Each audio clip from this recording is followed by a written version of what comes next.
Good morning, everyone. Sorry, I'm a little bit late. I have literally just come from finishing week 1 with my Kickstart group, my Plant Power Kickstart, and we literally just finished on the hour, and then I'm like, sorry guys, got a race. So I am just getting myself sorted out here in front of the phone. I would love to be able to do lives from my laptop once again, but for some reason it's still not working. It still comes across very, very patchy in terms of the video quality, and also what was I saying? And yes, and also squashes the squashes the image. It looks really funny. Okay, so hello. Thanks to everybody who's watching. Hi Deborah, I can see you there. Give us a wave and a shout, guys. Give us a live. That tells other people that that we're live, and it helps the algorithm get the message out there to people. So, for those of you who don't know me, who might have joined the group just recently and haven't had a chat with me yet, haven't seen any of my lives, I am Karen. I'm the Plant Power Coach. I'm a plant-based, what do I call myself? A plant-based nutrition health coach, life coach, habit change coach, all the things. My main goal is, or my main gig is actually helping people lose weight, achieve healthy plant-based weight, and ditch that whole diet mentality. So a lot of what I speak to here in the group is actually around weight loss. Although happy to look at doing some different topics. So if you've got something you'd like me to do a topic on, or some questions you have that you'd like me to speak to sometime, by all means, drop me a note or drop me a comment below. Happy to speak to things that you might be struggling with, so to give you some help. But today I am talking about the mindset of feeling like that we need to change absolutely everything all at once when we go on our weight loss journey. This can also apply to anybody who might be like switching their diet, switching from, say, standard Western type diet to a plant-based diet as well, for health, for weight loss, for whatever reason. Why do I want to do this talk today? So I'll just get things adjusted here a little bit. I feel like I'm in such a rush today. So why do I want to talk to this today? It's a mindset and a strategy. Or trying to change everything all at once was a mindset and a strategy that I personally struggled with 20 odd years ago. I was struggling with my weight. I wasn't loving what I saw in the mirror. I was really struggling to achieve my goals, and I was struggling to stay on track. I was struggling to work out what was going to me. Hey, Paul. Paul's one of my Kickstarters who was on the previous call with me. I am in a rush. Chill, calm the farm.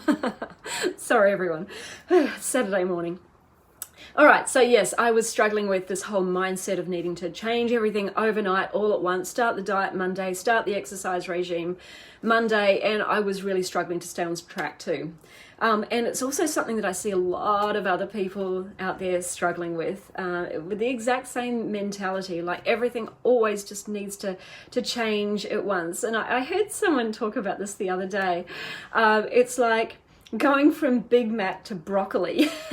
And I thought that was sort of really rang true. I thought, it made a lot of sense. And what that really means is, your diet right now, maybe there's a lot of maybe processed foods, or maybe you are, animal food based if you're still eating them, and then thinking that tomorrow you're suddenly going to be eating 100% clean, 100% unprocessed, and you're going to be loving every minute of it, and you're actually going to stay on track, and you're actually fooling yourself. It just can't work. It just does not end up working that way for most people. Look, some people can do it, but not everyone. And there are many opinions out there, and look, as I said, some people can jump from Big Mac to broccoli and love it. But that's not most people, and I want to talk to the people today for whom that maybe has been a struggle or is currently a struggle. It's just too much of a jump all at once, right? And I remember what it was like. Hey, Michelle, how are you? And I remember what it was like when I was trying to lose my weight all those years ago. And I think I was probably about 10 kilos or so over my ideal weight, probably about 10 kilos, more than I am now, although I haven't weighed myself in a very long time. I wouldn't even know what I am. But, I felt physically and mentally out of sorts. I felt like I just wasn't myself. I wasn't comfortable in my body. This is not who I was. And it was really throwing me off track. I was vegan at the time, but I had been relying too much on things like a lot of processed foods. I'm not even relying on them. I was just, I was eating a lot of processed foods, chips and stuff, and I'd found really great ways to create, like vegan versions of things like apple pie and coconut cheesecake and cakes and muffins, all the good stuff that probably is not going to take me in the right direction weight-wise. And then of course my weight would creep up, and then I would get crabby with myself, and I'd get crabby with my weight. And because I was feeling so out of sorts and I was in so much pain with, how I was looking and how I was feeling, that I decided I was going to start doing these crazy 12-week challenges. And if you've watched any of my previous videos, you might have seen me talk about these before. These were, there was a guy called Bill Phillips, who was a bodybuilder, who used to run these international 12-week challenges, and he had these books, and it's mapped out his process. This is the days before the internet, right? And his books mapped out the whole process and how you do it. You have your little bit of protein, one vegetable, and then you have your carb, and you do all this training, and you do it structured this way. And I was going to do it exactly like that. I had the plan mapped out in front of me. I knew exactly what I was going to do at the gym. I was going to do 6 days of intense training, and then my diet would go from previously eating a lot of this, processed vegan or unhealthy vegan food, to eating, this very, very plain Bill Phillips style diet of, one very plain carbohydrate, whether it's some boiled rice or a boiled or baked potato, and a vegetable like steamed broccoli, and something protein like Seton patty or something like that. And I thought I was going to be able to change my life overnight, just like that. I had very high expectations of myself. I was a driver. I was the sort of person who had goals and dreams, and, I was going to do it. I was motivated, and I knew that I had the ability to do what needed to get done. But what I didn't understand, and what I really severely underestimated, excuse me, was my brain's capacity for change, for so much change all at once. I thought it would be easy, right? I knew what to do with the food. I knew what to do with the training. I thought I'd just have to, rely on willpower at least, and say no to the things that I didn't want to do or eat. And I thought I had that strength within me, but I didn't seem to, and it never really worked for me. I would, start out motivated for sure, excited, yeah. But that motivation and that excitement, it wanes after a while. It was pretty much gone by about week, 3, 4, 5, something like that. Because it was too much change for me all at once. I got bored with the food. I kind of got bored with the training routine as well. Even though it was simple, it was kind of boring me. And when I hit challenges or roadblocks like eating out or socializing in some way, I would stumble. I would seriously stumble, because what I realized is I was looking for some sort of excitement and some sort of relief from the boredom of this new routine that I had, and I would always trip up and stuff up, and then find myself seriously self-sabotaging my goals. And mine would go, I'd go straight to that sort of what I call fuck it mode. And I'd say, I've blown it now, I may as well just blow it completely, blow the whole weekend. I'll start again Monday, which never really happened. I would start again probably next month, or 3 months from now, or 6 months from now, or whenever, whenever I really next felt the pain again of looking in the mirror and being completely unhappy and dissatisfied with what I was seeing, and find that motivation again to really get going. So it was never just getting back on the board, getting back on the plan on Monday. It was always pushed out by months. And I can't tell you how many years I tried operating that way, trying to change everything in my world overnight, and trying to enjoy it. It was exhausting. It was just exhausting. I felt like a complete failure. I felt like a complete failure because I could never seem to stick to the plan. And I never achieved my goals that way. And it was really, really exhausting. And these days, I speak to so many people now. Most of my clients have been women, I'll say. I do have a few male clients, but most of my female clients have struggled with this in some way as well. Just trying to go on a diet, some sort of restrictive diet overnight, and not succeeding, finding it too difficult. And they can last for a certain amount of time, sure, and then fall off track. They beat themselves up, feel like a failure, go back to old habits, put the weight on again, and end up feeling emotional and crappy, feeling really like beating themselves up, feeling really crabby towards themselves, and not really understanding what happened along the way. As I said, this sort of story can also apply to people who are wanting to change their diet from, say, the Western, standard Australian, standard American way of eating as well, to a plant-based way of eating. I see a lot of people struggling with making dramatic changes to their diet overnight as well.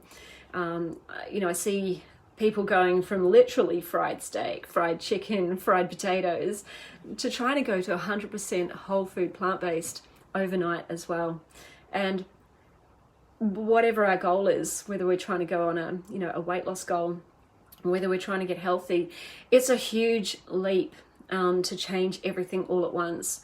And a lot of the struggles that I see coming out in so many ways is like knowing what to eat. It's how to change your plate, what to cook, how to cook. I see a lot of comments, particularly from people changing from Western way of eating to whole food plant-based eating, like, oh, my tummy's upset, I feel sick, I'm bloated, this is boring, there's no flavor. What sauces do you put on your veggies? I see those comments all the time. And when you're in so much emotional pain over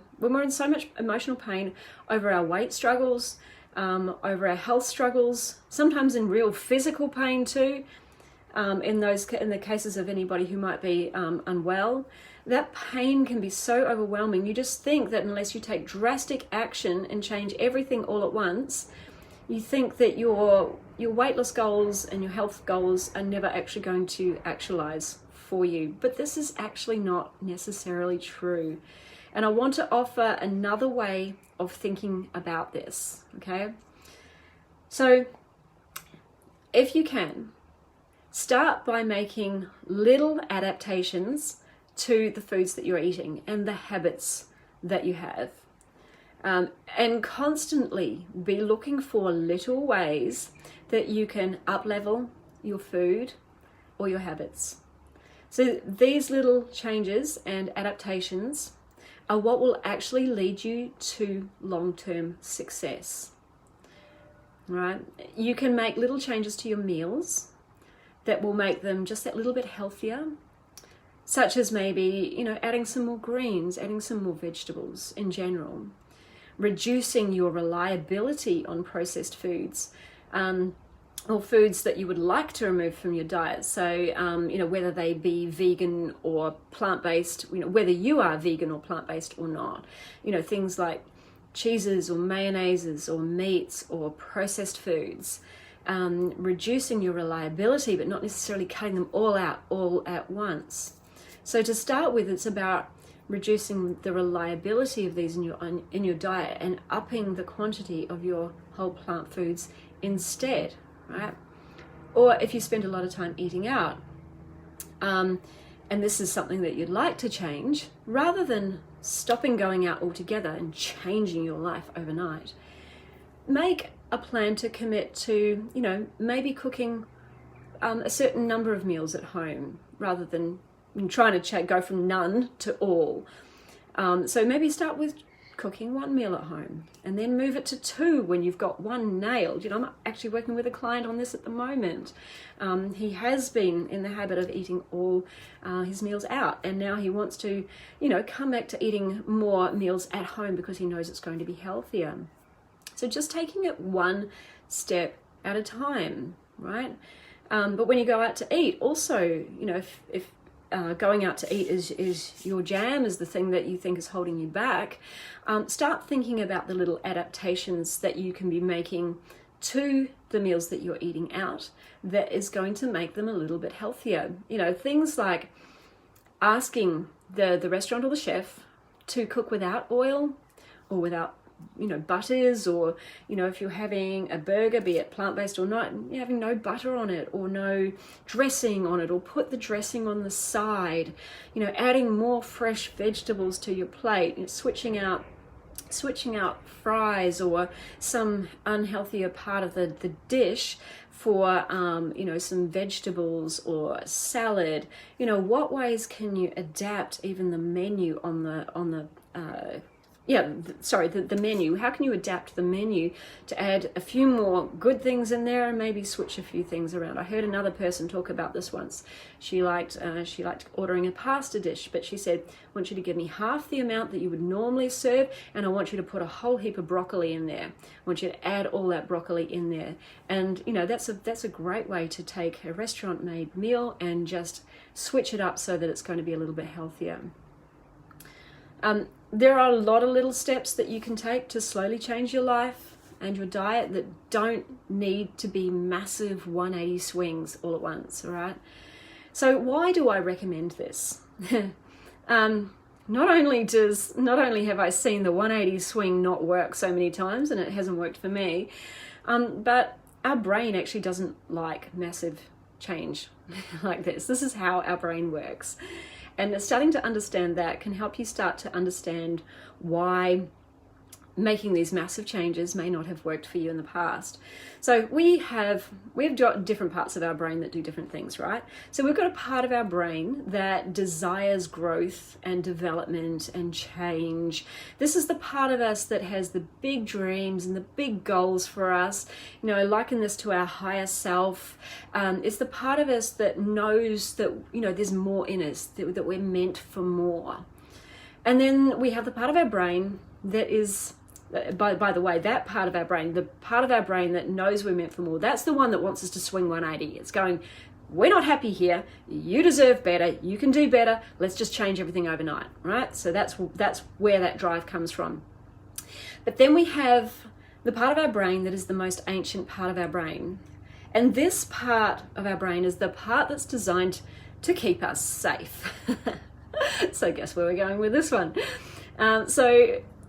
Basically, if you think back to years of early human development, this is the part of our brain that kept us physically safe from things like predators,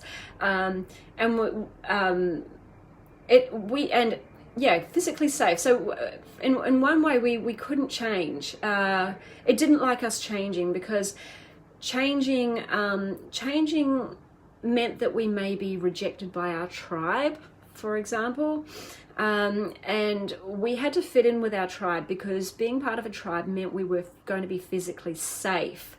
So if we were rejected from the tribe, then we were at risk of being on our own to face predators and things like that. So this part of our brain is always on alert for predators, for threats to our safety, and part of the threat to our safety is change, okay? So that's how it operates. But fast forward to 2021, sitting in our lounge rooms, watching Netflix, scrolling on our phones, or, sitting at our desk, you know, conversing over the internet with colleagues or clients on the other side of the world, chatting to our clients on the other side of the world as we do, if we don't have the same level of threats to our safety on a day-to-day basis that our ancestors did. But that part of our brain is still very active and still doing its job. It's still on high alert for danger in our lives. And yeah, absolutely, we need this part of our brain to be active because we've got different things that we need to be aware of now. You know, you don't want to step out into traffic, oncoming traffic, you know, without looking, right? And you don't necessarily want to be walking down a dark alley on your own without taking, you know, being aware of your surroundings. So that part of our brain, we still need it. We still need it to be safe, for our safety. But it's nowhere near as active as it used to be, and it gets a bit bored. So what it does is it looks for every opportunity to scream, "Stop!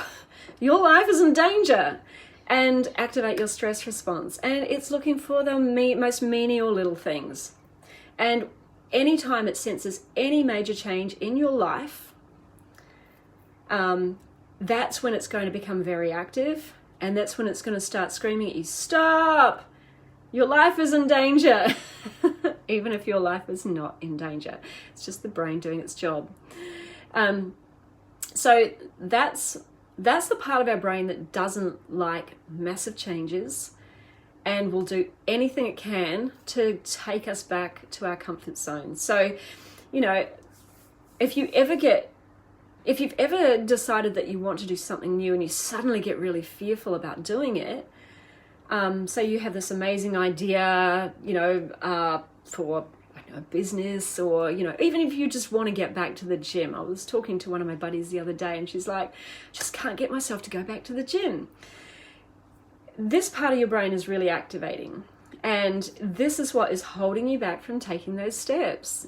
Sometimes you can't work out why you've got this resistance, but that's this part of your brain really starting to activate it. You know, there's no logical reason to be scared, and you don't know where this block is coming from. You don't even necessarily recognize it as fear. You've just got a block. You can't work out why you won't take that first step.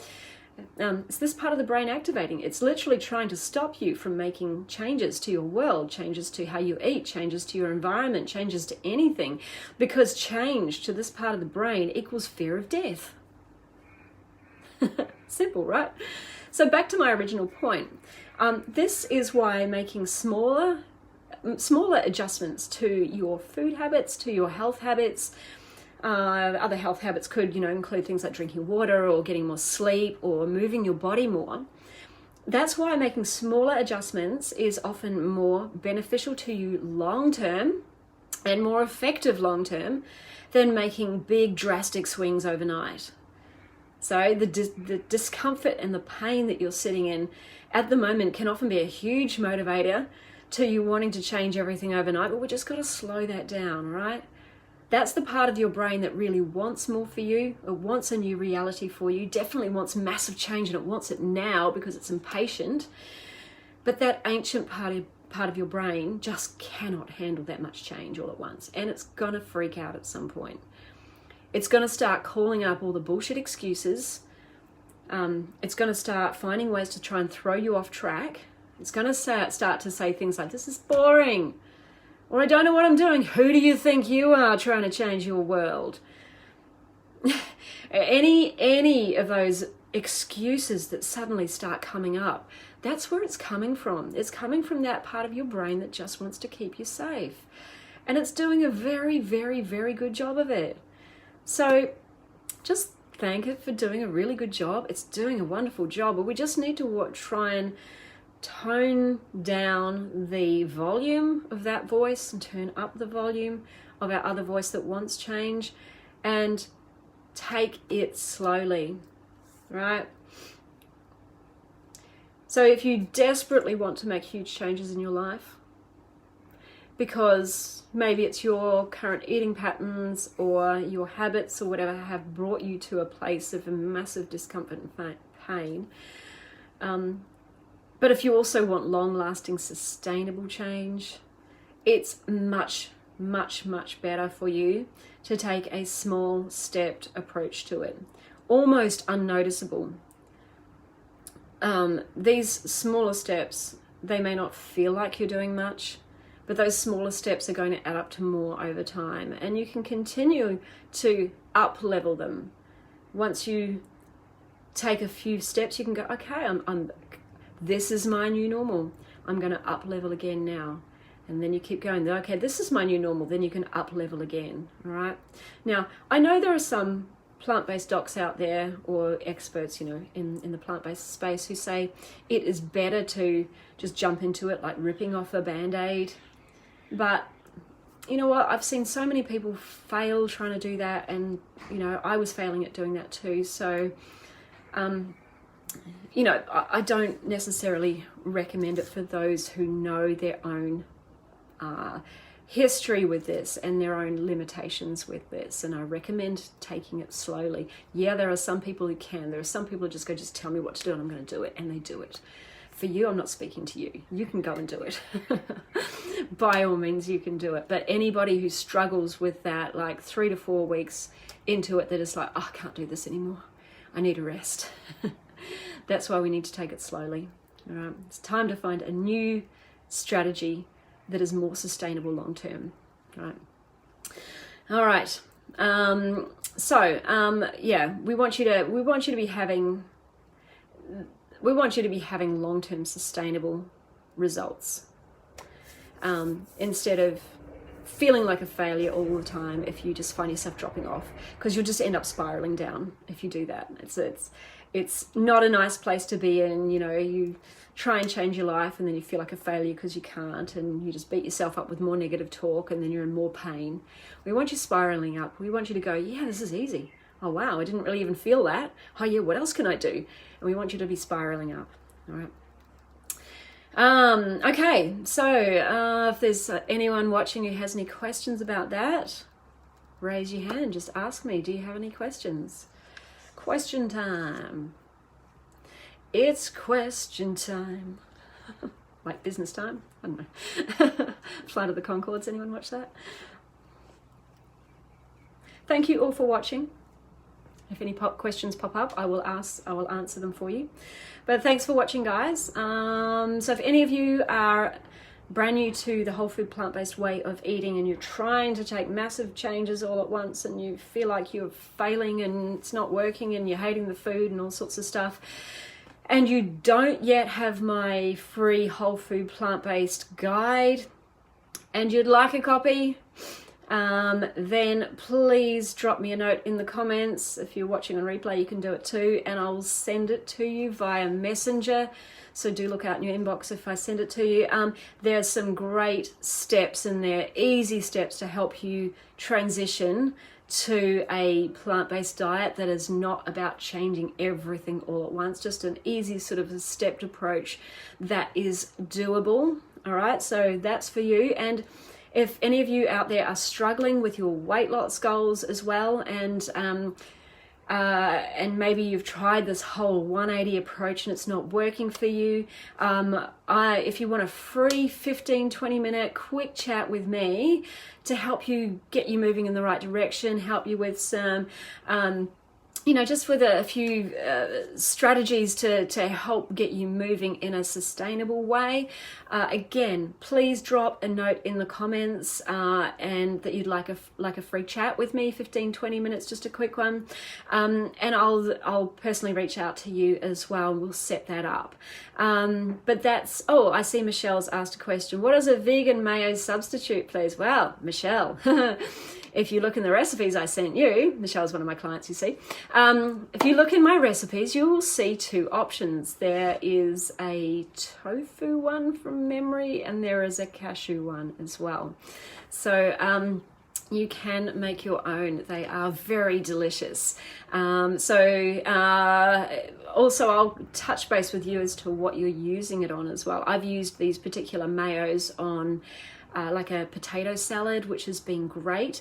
The only thing is they don't last long, so you might want to make them in very small batches, or if you're making for a whole heap of people or making a big meal. So yeah, they will only last for about 3 to 4 days, so just be aware of that.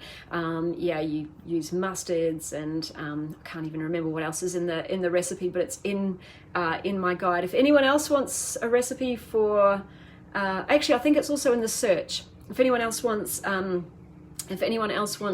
a recipe for a vegan mayo, I'm pretty sure I have posted 2 different recipes into this group as well. So just look under recipes or search for mayo. Alrighty folks, that is it for today. Don't forget, if you want my free whole food plant-based guide, if you don't have that yet, stick your hand up and say that's what you want in the comments and I'll drop it to you. Or if you're struggling with your weight loss goals, or if you're struggling with your transition and you want to have a free 15-20 minute chat with me, again, stick your hand up in the comments and just say free chat and I will reach out to you. So happy Saturday to all my Southern Hemisphere folks, and happy Friday to all my Northern Hemisphere folks. Thank you for catching this. Ciao for now, and I'll see you same time, same place next week. Okay, bye.